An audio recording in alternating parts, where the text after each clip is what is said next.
Witwiw! Hi guys! Magandang araw na naman! Ang tatatuan natin ngayon ay si Boss Ato. Guys, follow nyo nga pala yung page niya. Page ni Ato and Friends na may followers na 1.7 million. Tsaka Ato Class S na pangit Pro Max. Biumahe pa nga pala kami niyan guys. From Sampaloc, Manila to Del Monte, Bulacan. Para lang matatuan si Boss Ato. At ang ginamit ko dito needle guys, 49 RM. At yun guys, natapos ko nga pala yung half sleeve niya within 4 hours to 5 hours. At yun guys, pinakain muna kami ni Boss Ato. Sobrang daming binili para naman bibitahin kami.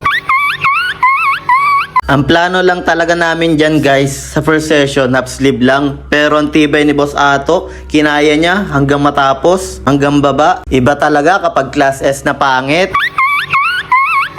Sobrang tibay sa sakitan, pero nagpapasalamat ako sa sobrang daming tattoo artist dito sa Bulacan. Ako ang napili niya na taga Mindoro. At yun guys, tapos na nga. Mas nasaktan pa daw siya sa paglilinis kaysa sa karayom.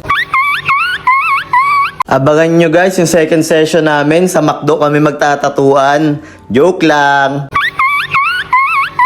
Nakalimutan ko magdala ng apron, kaya tingnan nyo naman guys yung hita ko. Ang daming talsik na ink. Witwiw!